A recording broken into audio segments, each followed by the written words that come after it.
عن فندق حصل على المركز الرابع في ترتيب الفنادق في مصر في جوجل على مستوى مصر.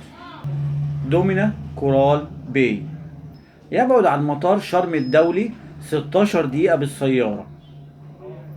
يبعد عن كازينو علاء الدين 12 دقيقة مشي. رقم تليفون الفندق 0693 60 16 10 0693 60 16 10. تكلفة الغرفة الدبل 3279. ده بالنسبة للأسعار الحالية. قبل 6 وبعد 11 بتبقى أقل طبعا. بيتم العمل على راحة النزلاء في الغرف، في جهاز تدفئة وجهاز تكييف.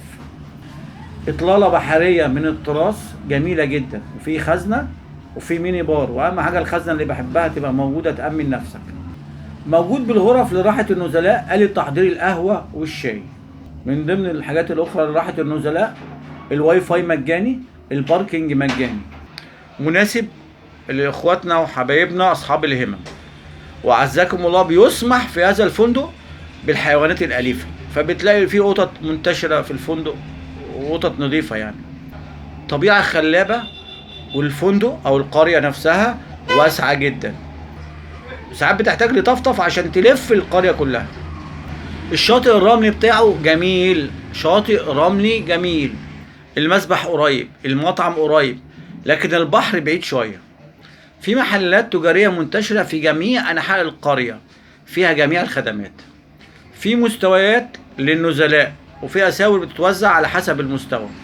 الطعام بتاعه لذيذ بس بيحتاج لزيادة الكمية. كل غرفة بيبقى ليها إزازة مية معدنية، أي حاجة بعد كده بفلوس. فريق العمل ودود، مفيش شكاوي جت منه يعني.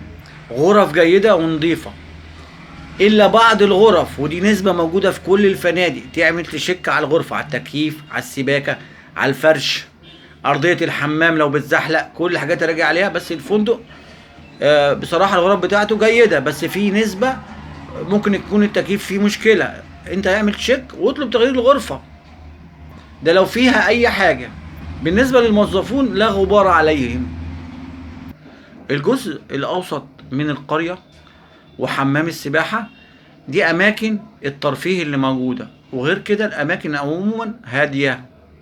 بعض النزلاء بيحسوا بوجود بعض التفرقة، ممكن لمستوى النزلاء، وممكن معظم النزلاء اللي موجودين في الفندق روس.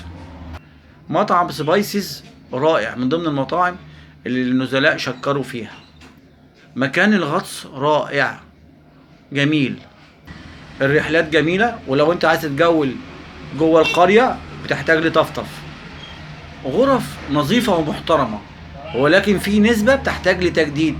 ممكن يبقى في تكييف فيه عطل في وسط 300 غرفة، في غرفة في تكييف فيه مشكلة، انا بعمل تشيك عشان اغيرها، ودي سياسة متبعة والفندق ما بيعترضش عليها. فترة التسكين بتاخد وقت شوية، ونطلب السرعة في التسكين للنزلاء اللي بيبقى جايين تعبانين من سفر. كراسي الاستلقاء على البحر بتحتاج لزيادة العدد، وإلا بقى تروح بدري شوية.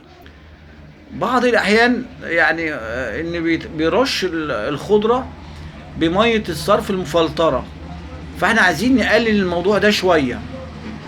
بعض الاستاف بيقوم بوظيفته على أكمل وجه، والتاني عشان يقوم بقى أكمل وجه بالوظيفة بتاعته بيحتاج لإكراميات.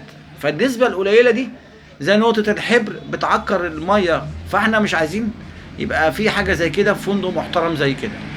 أنا جبت لكم كل الملاحظات، ورجاء عمل لايك والاشتراك في القناة فضلا وليس أمرا. والسلام عليكم ورحمة الله وبركاته.